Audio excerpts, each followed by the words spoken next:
What's up, everybody? It's Goddess Z, and I'm back with another podcast episode on Holistic and Spiritual AF. If this is your first time jumping on this podcast, be sure to hit that like, that follow, and stick around all the way to the end of the podcast if you are into topics such as ancestral wisdom, healing, metaphysics, the divine feminine. We talk about a variety of different things that are going to help you mind, body, and spirit, and to keep that mind, body, spirit integration and flow, okay? So definitely make sure that you are following me on the respective platforms. And if you are coming back, welcome back, fam. I appreciate each and every last one of you so much. The podcast is growing, like it's astronomically growing now, and I'm really, really grateful for that. Lots of people are leaving questions and comments, and I'm just loving how this podcast, this vision of my ancestors, is really coming to fruition and manifest. So thank you, thank you, thank you. Make sure that you are sharing this out, commenting, asking questions, because that's what helps to make it great. And this podcast airs every Friday at 6 p.m. Eastern Standard Time on the first and third. I have guests like my guest today. I'm actually going to have Black Sun as our guest, and this is episode 60. We're going to be talking about the primordial womb creation stories, the Atlanteans, and the origins of humanity. Now, we had to break this down into two parts, y'all, because um, brother is giving some serious, serious soul medicine and cosmic medicine that has to be digested, and integrated into the cellular structure. So, this is going to be part one, and I'm definitely going to have him back for part two. And we end at a really good place on this particular episode. So watch it all the way to the end so that when he comes back for part two, you know what the heck is going on. Okay. And let's see, you can always check me out on my website at holisticandspiritualaf.com. That's Ann spelled out, and it has everything over there now, the meditations, classes that are being uploaded, just everything, ways to keep in contact with me. Make sure that you sign up for the newsletter as well so that you stay abreast to what's going on. All right, so that's enough yap about me. Let me get into today's guest. He goes by Black Sun. Once again, the title is The Primordial Womb Creation Stories, Atlanteans, and the Origins of Humanity. Okay, so this week I'm sitting down with Black Sun. He's a cosmic historian, a metaphysical teacher, and a guardian of ancient remembrance. In this powerful conversation, we journey back into the primordial womb, the Divine Mother's cosmic void, where all creation begins. From the sacred darkness, we trace the stories of Atlantis, Lemuria, and the true origins of humanity. We're going to be talking about the rise and the fall of the Atlanteans and the Lumerians, and we're also going to talk about the primordial womb of creation, humanity's origin and the blueprint of consciousness, the dance of duality within source energy, and remembering our divine lineage and cosmic purpose. Okay. So, as you can see, that is a loaded episode. That's why we had to break this one up into two parts. So, be sure to check it out all the way to the end. And without further ado, let's get into the episode. Okay, thank you so much, Black Sun. I really appreciate you for agreeing to do this podcast episode with me. I know my audience is really going to be excited to hear you because you bring in a wealth of knowledge. I mean, you really rooted in everything that you talk about. I've been following you on TikTok for a while now. I guess, probably maybe about 6 months to a year or so. And I'll pop in on your lives and I hear you talking about like some deep stuff like ancient Kemet, alchemy, the history, but really, really going in deep. Okay, so I want you to bring some of that to our audience. But before that, tell me how the journey got started. Like, how did you get on this path of studying these ancient mysteries?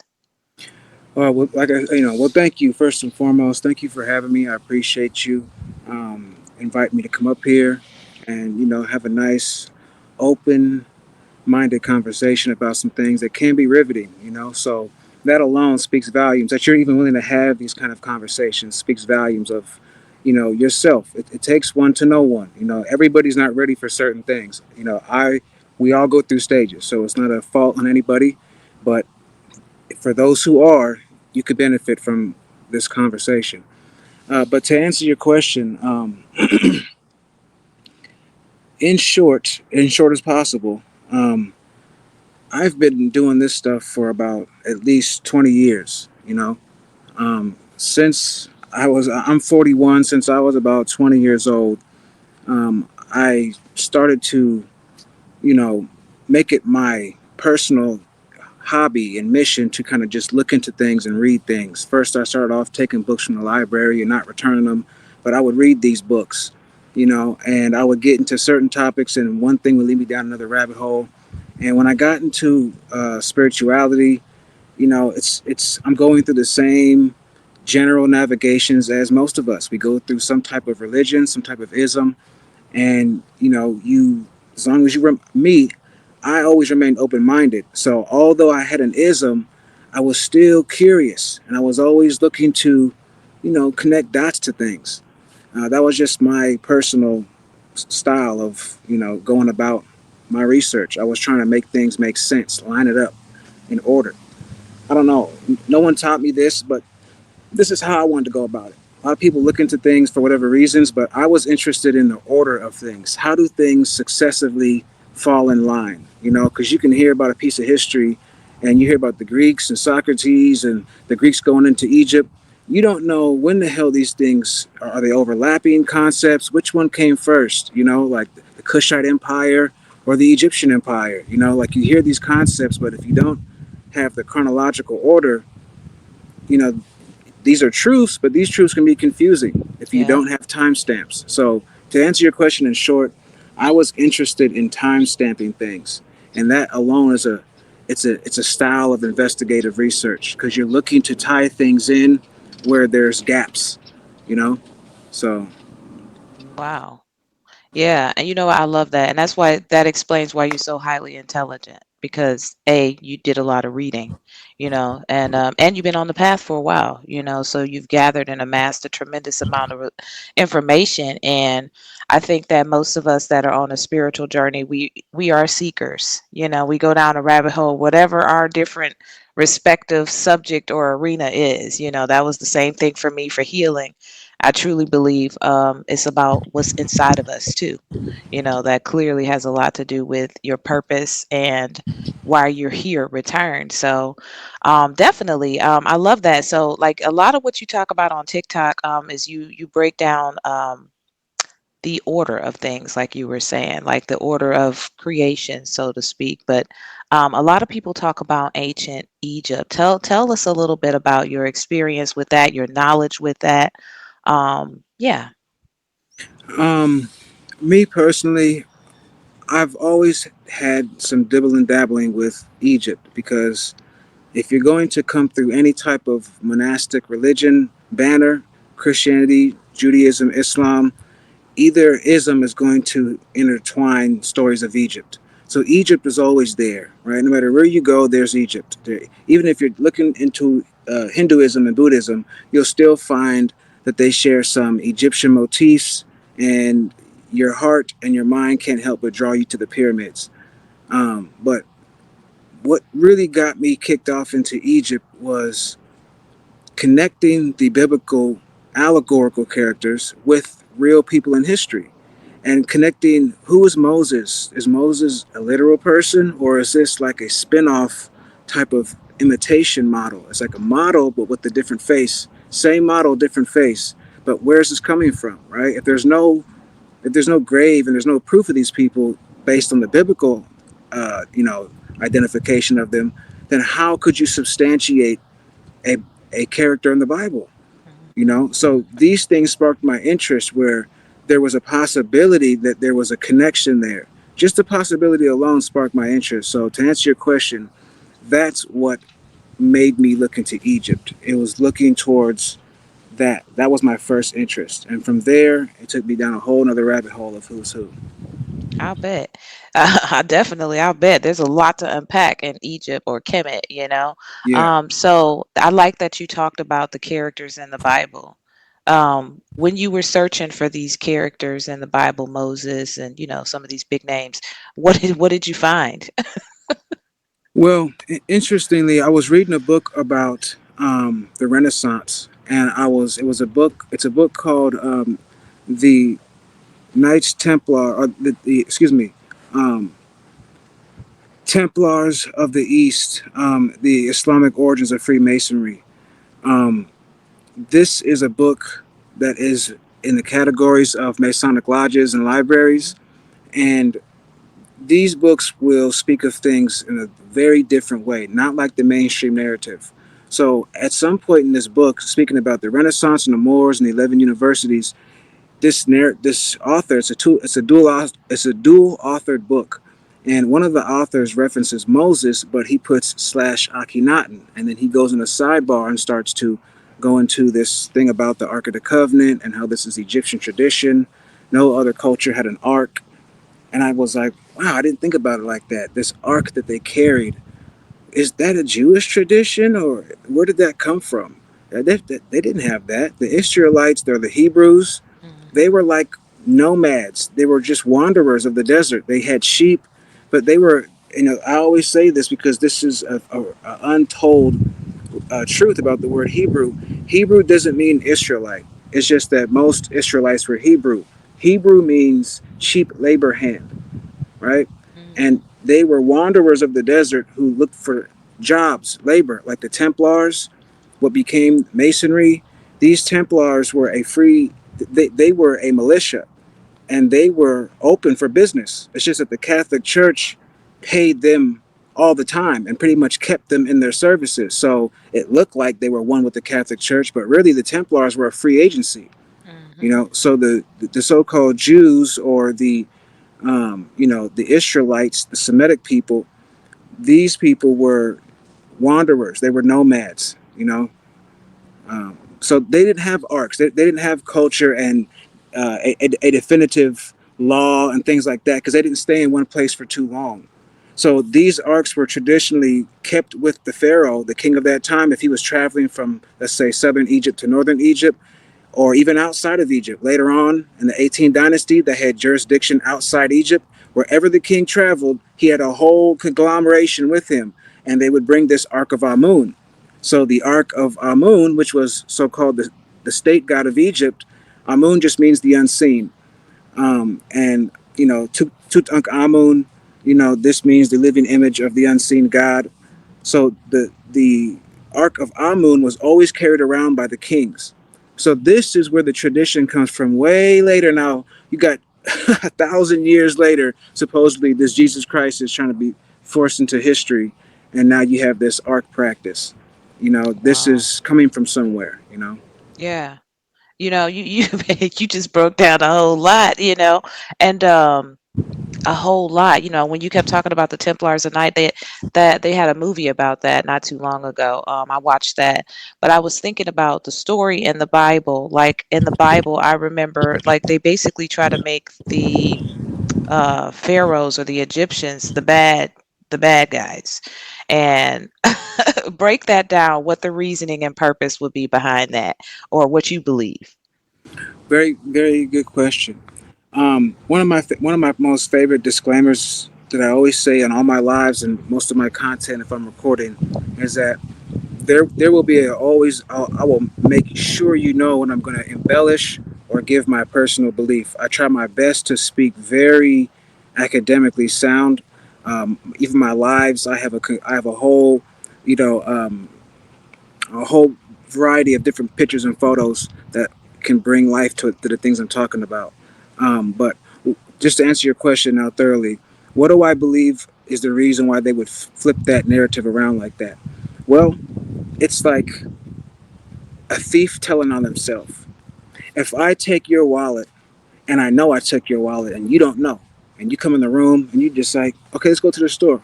Wait a second, where's my wallet? And I'm like, shh, I don't know. I don't know. I just got in here. And I start helping you look for it, right? And I'm like, shh. And I pull my pockets out. Shh, I ain't got it. And I go out of the way to show you I don't got it. Most likely, I'm the one that has it. I'm the Mhm. least suspecting. So now the narrative. The narrative is that there's a holy man that's Semitic, and there's a big evil African pharaoh, a black man, right? Mhm. And he's the wicked pharaoh, right? He's the only time you can agree to make Pharaoh black is now that he's the bad guy. Now, It's now true. Pharaoh can be black all of a sudden. Right. Right. So um, they do this because the whole game is the reverse, the Antichrist, right? This is where the Antichrist comes from. Your question leads right into the grand finale of this conversation, which is what is the Christ? What is the Antichrist? Right? So the Antichrist is the false sense of Christ, the false sense of God, the false sense of who the Egyptians were. Because who does this false sense need to be subscribed by? Who needs to subscribe to it? You, Right. right? So it's your Antichrist. It's not their Antichrist. Their Antichrist is their false Christ, and your Antichrist is their real Christ. You understand? Your real Antichrist is their real Christ.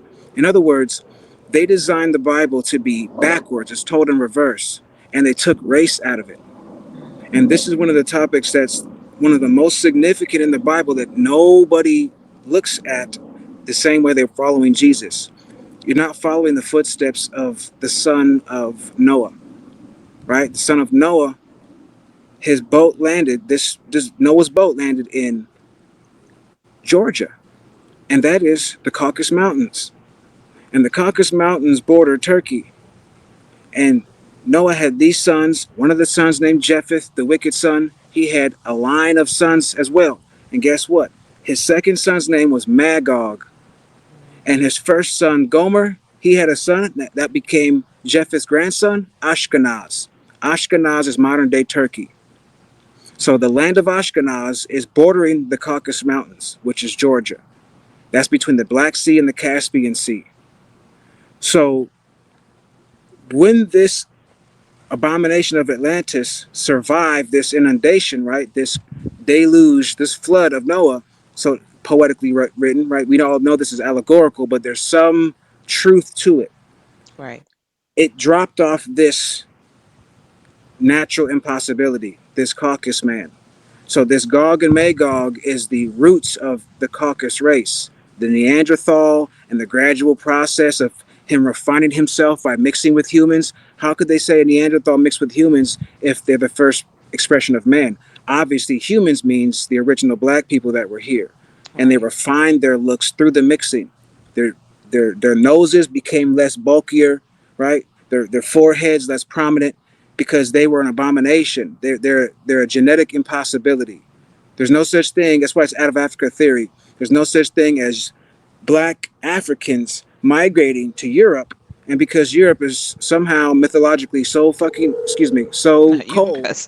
Oh, I cuss on here. Yeah. Okay, good. You like, Thank. uh-oh, cut loose. Yeah, sorry, but I was Be like, oh, yourself. By all means. Keep going. Don't worry, yeah. don't let a cuss word stop you now. Okay, cool. Um, there's no. It's just impossible, man. That's why it's a theory. There is no way you'll ever get that type of genetic manipulation to happen based on weather. You're never going to get the black man to convert totally into a white man, and then to the point of animal gene and Neanderthal gene. How do you explain that? You can't Exactly. explain the white man having Neanderthal ancestry and then also subscribing to out of Africa theory, because that was supplanted by the white power structure as well.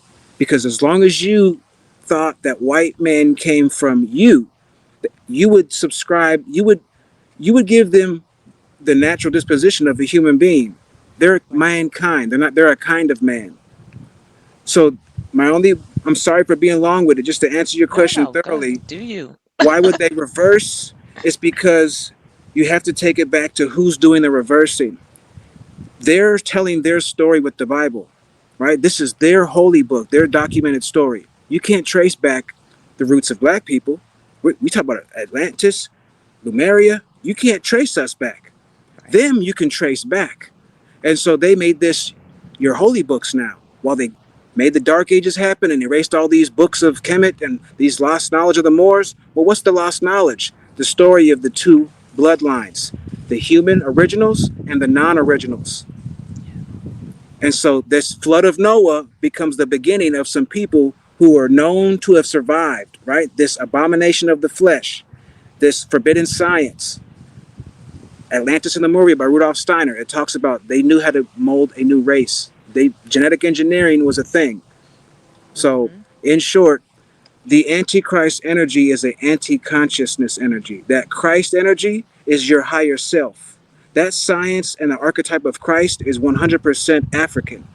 It comes from the most ancient African archetype of this knowledge of the trifecta self, the observer, the observed, and the actor, right? You're the Isis, Osiris, Ra, quantum, subatomic, atomic. You're all three. But if you're a product of Earth, meaning somebody did something with some genes, incubated a cell, facilitated that, and now you're a byproduct of that, you're of the physical realm. You're an elemental man. You're Right. not quantum man. You don't have a primordial soul. Your beginning can be counted. Does that make sense? Absolutely. Yeah, it makes sense. And I resonate with things deeply on a spirit level. So quite naturally because of everything you just described. Not to mention I'm an ancient soul. So Mm-hmm. everything that you're saying, it resonates with me. And especially when you were talking about the Bible, I remember being a little kid sitting in those ridiculous church things and just really being fascinated by the Old Testament. The Old Testament was where it was at to me because I felt like there was a lot more truth in there. But when you broke down the whole Noah thing and Gog, Magog, and all of that, but you broke down the geographical locations of it, I was like, wow, it was just things was getting activated inside of me because I remember, but I never believed the rest of what they was talking about, and a lot of what they were talking about, it was twisted up. It didn't make sense. I was always fascinated with the pharaohs and the Egyptian culture as a kid. I was not fascinated with the Hebrew culture that they were showing, like the Mm-hmm. wanderers, like you were saying, that just it didn't resonate with me. Mm-hmm. And so you broke it all the way down. You broke it all the way down into what they probably try to interpret as the Holy Trinity, which you just talked about, the quantum, the atom, the being the quantum man, having the soul, being Mm-hmm. connected to the cosmos and all of them. And because they're genetically made, not, excuse me, manufactured Mm-hmm. with animal DNA, they don't have that. So we got to Mm-hmm. twist all of this up, and all this history and information was there at some point when they went through all this trouble to destroy all these books and this system that we're living in. It made total sense to me, and I guarantee you, people that are listening, I think that's why my ancestors picked you Mm-hmm. because they know that you're going to be activating things. You carry the codes to activate certain things and people now that the veil is lifted. So yeah, you're breaking down a whole lot of information in a short period of time where people you just cut out a lot of the study time, you're activating, and now a person knows exactly where to go and where to study. So what you're doing is powerful. And it leads me kind of into what I was going to ask next, because you talked about the high science. Let's talk about Kemet and the spiritual science of Kemet and a lot of what they were doing then, way back then, that's even more advanced than what we're doing now, but we still have access to today, those of us who are quantum and have a soul. Yeah. It's funny you say it like that because that's exactly the crowd that I'm speaking to. I'm speaking to one crowd only. As you are too. But yes, the most that I can say right now outside of, um, you know, the basic science of chemical mixing, gases, and stuff like that, creating distillation, right? Distillation is something that comes from Egypt, right? Egypt invented beer. So Egypt was known for this beer as well. Egypt was known for many things, but one of those things they were known for was barley, because barley was amongst those five dominant elements of trade. Wheat and barley, and you had other different types of crops that people would use from time to time for trade before currency became a thing. You don't really have the first sign of a gold coin until you have the 18th dynasty, which is the era of King Tut. So until you have a King Tut, you don't really have any records of a gold coin being used in trade.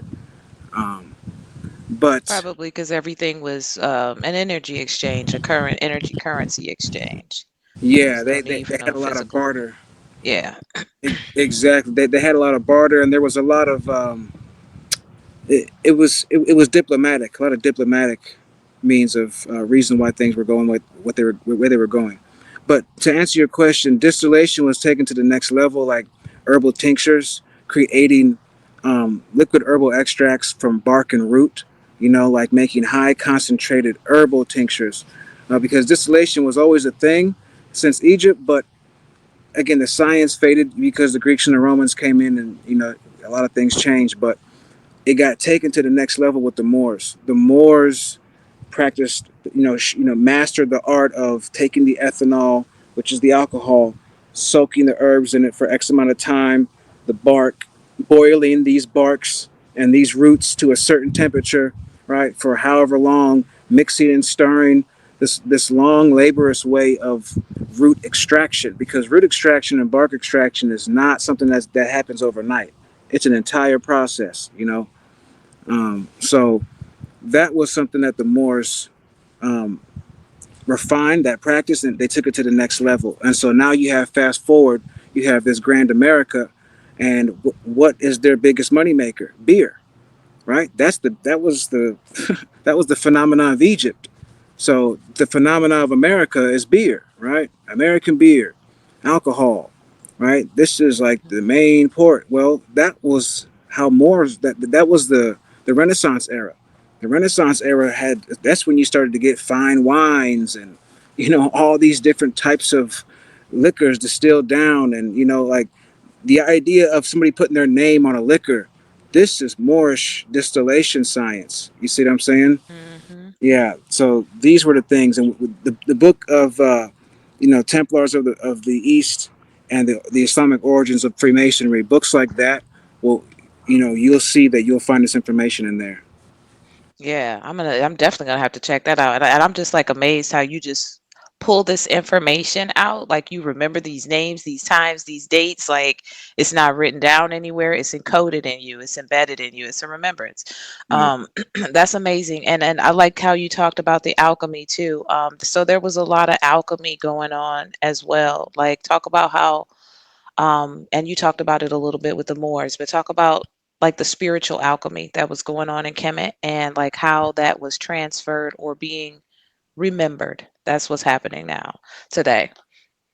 Yeah. The last phase you have of a spiritual revolution in Kemet is where this idea of a Moses comes from, which is Akhenaten.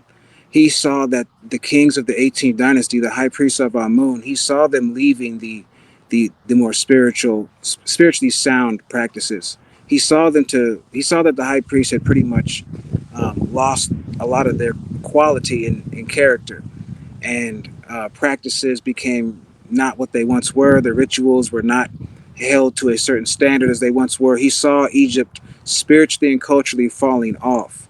So Akhenaten shut down these temples, and he, relocated this ancient god essence energy down to the Aten, and they all knew the Aten. The Aten wasn't a foreign god; it wasn't a new god to the Egyptians. It just was one of many. But he wanted to distill it down to that, and he wanted to kind of like clean house. He wanted to shake things up and put things back in order. He wasn't just trying to shut things down for the hell of it. This was Amenhotep III's son. You know, who we call Akhenaten. Um, but to answer your question, what was the spiritual alchemy they practiced? Um, Prior to that, in the best of Egypt, there's a book called, Egyptian Magic. You'll find that by Wales. Um, Wales um, is a good narrator on ancient Egypt. He's a early 1900s narrator. Um, you'll find Egyptian magic there. There's a book called Ma'at Magic by Nima. Ma'at Magic is another good book. It's another, how can I say this? It's not just a good book. It's like a fundamental text if you want to know what Egyptian magic looked like. This is from a company called Wiser Books, and Wiser Books is pretty revolutionary when it comes to um, keeping authentic Dogon, Egyptian, Ifa. You want like some real authentic books. You'll find them in the category or in the catalogs of Wiser Books. WISER. WISSER. Okay. Yeah, I'm definitely gonna check out a lot of those books, honestly, because I'm growing my library back. So, but I mean, I probably would say at a certain point, like you said, you talking about the end of the dynasty when they had kind of fallen off, basically. I would say at a certain point, they were vibrating at such a high level that they were able to to do advanced things, that are of things that you can do when you're vibrating at a higher frequency. Like us, for instance, right now. We're way off and distorted because of all of the things that were stolen. We're just completely pulled out of spirit. We're, moving in the wrong direction, out of purpose. But as the veil's being lifted, more and more people are returning to that level of consciousness, and we're going to experience some of the things. This is what I would think. You probably have the historical, factual information. This is me moving off of spirit and channeling. Like my stuff can't be explained. I just know. So we're moving more. It's going to take time. Clearly, this is not going to be something that's going to happen next year. We're on the other end and the incline. That's what a lot of the work that I do is working with people who are want to reconnect with their ancestors. I always lead people to their ancestors first, their bloodline ancestors first, because they are going to walk them through the path of their lineage. And essentially, as they continue to do their work and study, it takes them to their cosmic family. And we're going to get into that later.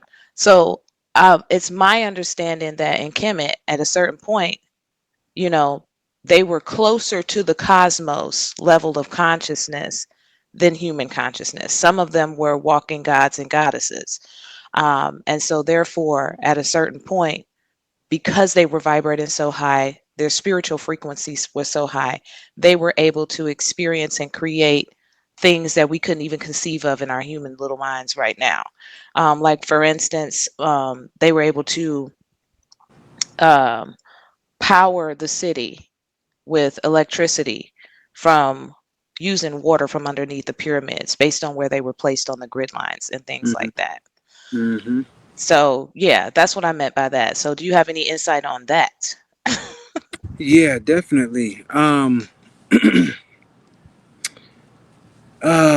It's very interesting that you bring that up. I'm trying to find a good place to start. Let me say it like this: there is so many different degrees of Egypt Hmm. um, when it comes to dynastic Egypt, and then we have a whole other side of Egypt that we don't know much about, which is the pre-dynastic Egypt. And when we talk about the peak of Egypt and their spirituality, definitely for sure compared to right now, yeah, it would. And Amenhotep III, and Akhenaten, King Tutankhamun, these individuals would probably be like feel like an alien to you right now if you saw Right. them be put and dropped into this timeline. But the Egypt resembles the end, right? Chronologically, the end of what was before it. Pre-dynastic Egypt was the Typhonian era. That's where the Phoenicians come from. That's why the Egyptians are the fathers of language, because they're the children of the pre-dynastic Egyptian, the Typhonians, and who are the descendants of these Atlantean children. They date their archetype back to Atlantis. Thoth Tahuti is known as Thoth the Atlantean. So the Egyptians never said they built the pyramids. They know that they had repurposed these structures predate whatever we call Egypt. By the time we have a first king, Egypt is on the decline, and it just gets worse and worse spiritually from there. But why? Right? Yes. Why is that happening? Right? Because your question is right. Going back all those years compared to now, we would see them on another level. But going back from the 18th dynasty all the way to the first dynasty, we would look that would be a different level. You see, each time the further back you go, the expressions of what it looks like to be conscious takes on a different look, you know. Um, but yeah, um, you had asked about the spiritual practices and why. Your question leads into another angle of where I could go with this answer. The need for a spiritual discipline and a spiritual remembrance and remembering the ancestors, that's not what it always was, right? That Right. it became that later. And because you had this, and where did this Hermetic prophecy, because the Hermetic text is Egyptian, where did they get this prophecy of some type of end times, some type of decadent stage for the collective, right? As a whole, black people as a whole going through these phases of oppression, all this, the bones of Osiris will be resurrected in the West. These are Hermetic terminologies, right? These are Gnostic texts written about the spirit of Egypt will be resurrected in the West. So it's not, people get caught up in the Atlantis and his America Egypt conversation. Yeah. It's not about either or. It's about and. Everything is about and. It's not is Egypt America. It's just that what you're trying to say is Egypt is a product of the Atlantean science, and the pyramids are Atlantean. They're not Egyptian. True, and Atlantis has its regions near America and on the American continent. That's true, but Atlantis and Egypt don't merge. You see, Right. they don't overlap each other. These are successive time frames. You know what I mean? So if people put it in order, they could reconcile this. Egypt is America. No, you'll just find pyramids in America as well. You'll find maybe a sphinx in a Grand Canyon. Supposedly, there's some type of sphinx structure Hmm. if that's there. But pyramids is all over the world. That's Atlantean science. That's Lumerian era. Has nothing to do with this modern dense time. That's why by the time there was a dynastic Egypt, these things were already ancient. They were already ancient to the Egyptians. The pyramids were already an ancient thing to have. I like that. Because I've been hearing all kind of interesting things like Atlanta is Atlantis. Yeah, Atlanta is near where that landmass was. There was a landmass there near Atlantis. So I do get that, Okay. but we can't.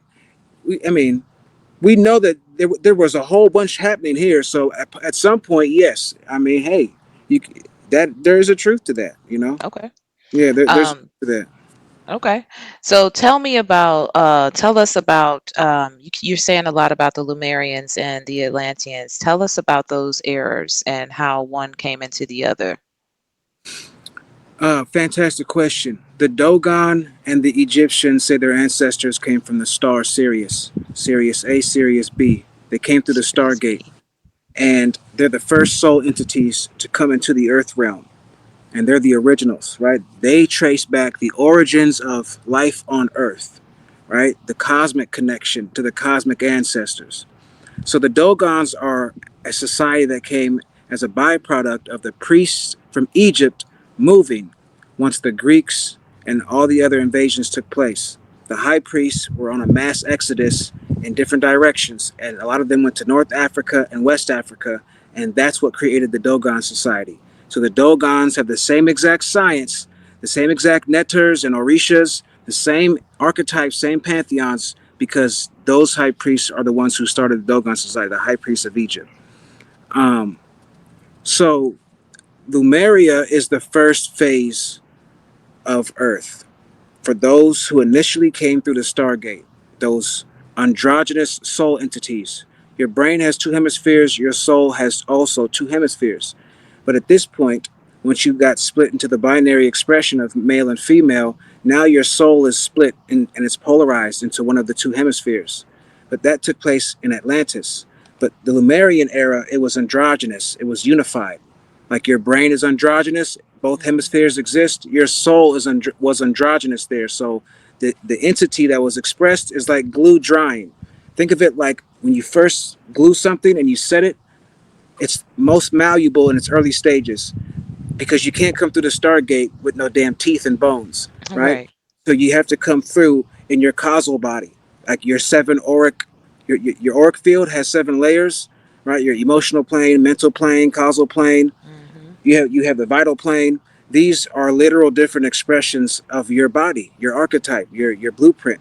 Well, coming through the Stargate, you would be coming through accordingly, right? As the vibratory frequency that matches a Stargate. You're not coming through with skin, hair, you know what I'm saying? A Not like the movies, right? exactly. So these Lumerians coming through this Stargate, Earth, when we say Lemuria, we're talking about the first phase of Earth. Think of Lemuria like an epoch, like an era. And Hmm. then by the time, and time was different. It says in Lemuria that the atmosphere was thicker, trees were bigger, everything was denser. The water was denser, the animals were bulkier, life was bolder, colors were stronger.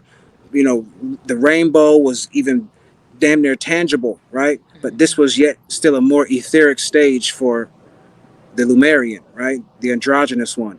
As time set, the frequency dropped because it says at this time in Atlantis and Lemuria by Rudolf Steiner, And any occult text. The Dogons have the same tradition. The Dogons have the same tradition as the occult texts from Atlantis and Lemuria by Rudolf Steiner. As I tell people all the time, these are black people texts. These occult texts are just the white catalog of your African history.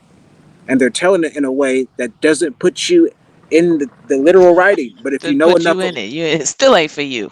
yeah, it writes it like you're not there, but if you know your own history, you know, well, this is what this is. Oh, this is the Dogon story. Oh, this is what they were saying. Oh, y'all got this Right. from that. Okay. So as time settled, as time went on, the sun and the moon slowly shifted apart from the earth because all things were unified at one point. And as they slowly drifted apart, the temperature of the earth dropped. It was so high during Lemuria that the heat of your flesh body wouldn't stand it. So as heat rises, the vibration rises. Higher vibration means higher temperature, higher heat. So Mm, Lemuria, the vibration was so high, it was so hot, so dense that there was no physical body that could exist in Lemuria. You couldn't be solely physical. And as the sun and the moon pulled away, the temperature dropped, which means that the vibration drops, and things became slowly and slowly over time more and more solid to the point where now time goes by, eons, and you reach a solidity stage like glue drying where it starts to hold. And now we have Lemuria. Now the soul has to compromise in this earth environment and it has to split into a binary expression. Now it has to be male or female. It can no longer exist androgynously because the vibrational rate won't allow it. It's too low. It's too low of a rate. So low temperature means low vibration. So now the Atlantean era begins. And that's the first era, the first stages of male female. okay.